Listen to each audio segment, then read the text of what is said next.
बिस्मिल्लाहिर्रहमानिर्रहीम। आज हम हसद के ताल्लुक से जानेंगे कि हसद कहते किसको हैं और हसद से क्या क्या नुकसानात हो सकता है। अल्लाह तबारक व तआला कुरान पाक में इरशाद फरमाता है, अम यहसुदून अन्नासा अला मा आताहुमुल्लाहु मिन फज़ली, कि लोगों से हसद करते हैं इस बात पर कि अल्लाह तबारक व तआला ने उन्हें अपने फजल से दिया है। अब आइए जानते हैं कि हसद कहते किसको है। सबसे पहले हम हसद की तारीफ जानते हैं। हसद कहते हैं किसी के एजाज़ो इकराम, किसी के मालो दौलत, किसी के शानो शौकत को नापसंदीदगी से देखना और उसके जवाल की तमन्ना करना, इसको हसद कहते हैं। और नबी पाक सल्लल्लाहु ताला अलैहि वसल्लम ने इरशाद फरमाया, अल हसदु याकुलुल हसनात कमा ताकुलुन नारु अल हतब, कि हसद जो है नेकियों को इसी तरह से खा जाती है जिस तरह से आग लकड़ी को खा जाती है। यानी कि आग जिस तरह लकड़ी में लग जाए तो लकड़ी का वजूद खत्म हो जाता है, वो खाक हो जाती है। इसी तरह से जब इंसान के दिल में हसद बैठ जाए तो वो हसद जो है उसकी नेकियों को बर्बाद कर देती है।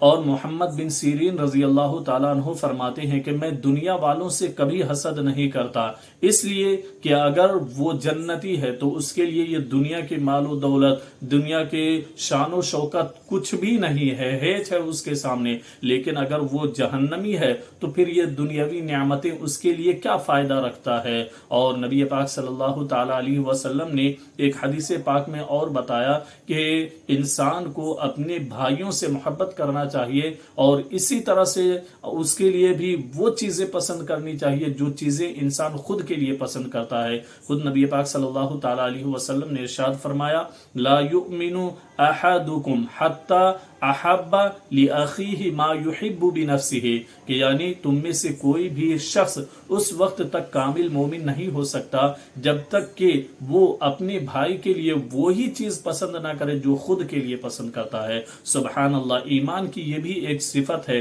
कि इंसान अपने भाइयों के लिए वो ही चीज पसंद करे जो अपने लिए पसंद करता है और अपने आप को अपने भाइयों से हसद करने से महफूज रखे। हजरत अनस रजी अल्लाह ताला अन्हु से रिवायत है, मैं आपको एक वाक़ये के जरिए, एक हदीस के जरिए मैं समझाऊंगा कि हसद ना करने से क्या फायदा होता। आपने हसद करने से क्या नुकसान होता वो तो सुन लिया। हजरत अनस रजी अल्लाह ताला अन्हु इरशाद फरमाते हैं कि नबी पाक सल्लल्लाहु ताला अलैहि वसल्लम के पास हम लोग बैठे हुए थे कि इतने में नबी पाक सल्लल्लाहु ताला अलैहि वसल्लम ने इरशाद फरमाया कि उस पहाड़ी की तरफ से जो शख्स आएगा वो जन्नती होगा। तो हमने देखा कि उधर से एक अंसारी सहाबी नमूदार हुए, चुनांचे वो आए और सलाम किया। अगले दिन फिर हम नबी पाक सल्लल्लाहु ताला अलैहि वसल्लम के पास बैठे हुए थे।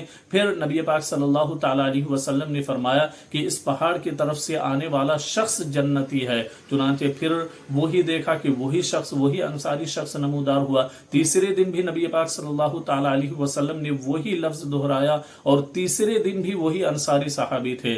चुनांचे हजरत अनस रजी अल्लाह ताला अन्हु फरमाते हैं कि जब नबी पाक सल्लल्लाहु ताला अलैहि वसल्लम तशरीफ ले गए तो हजरत अब्दुल्ला इब्ने अम्र रजी अल्लाह ताला अन्हु जो है उस शख्स के पीछे हो लिए ताकि मालूम करे कि कौन सी ऐसी इबादत करता है या कौन सा ऐसा जिक्र अज़कार करता है कि नबी पाक सल्लल्लाहु ताला अलैहि वसल्लम ने इसे जन्नती होने की बशारत दे दी, उसके जन्नती होने की गवाही दे दी। चुनांचे सहाबी हजरत अब्दुल्ला इब्ने अम्र रजी अल्लाह ताला अन्हु उसके पीछे हो लेते हैं और उसके पास जाते हैं और कहते हैं कि मैं 3 दिन अपने घर नहीं जाने वाला, चुनांचे आप जो है मुझे 3 दिन के लिए अपने यहाँ मेहमान बना ले। उस शख्स ने उसे अपने यहाँ मेहमान बना लिया।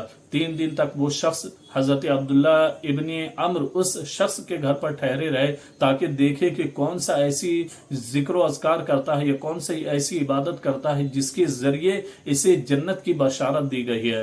3 रातों तक देखा तो कोई खास इबादतें नहीं, रात में उठ भी नहीं रहे, सुबह के वक्त फजर में उठ रहे हैं और अलबत्ता वो ये करते हैं कि हर करवट में अल्लाह का जिक्र किया करते हैं।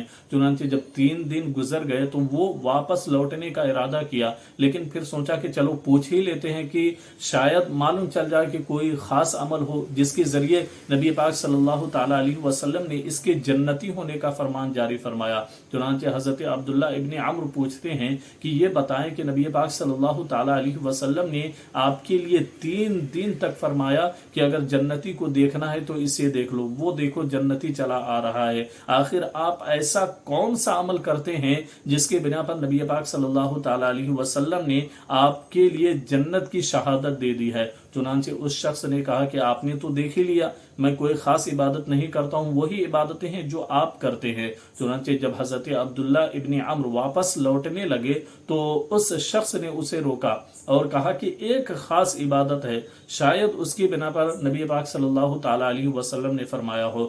چنانچہ میں عبادت تو کرتا ہی ہوں، ساتھ میں میں کسی سے بھی حسد نہیں رکھتا۔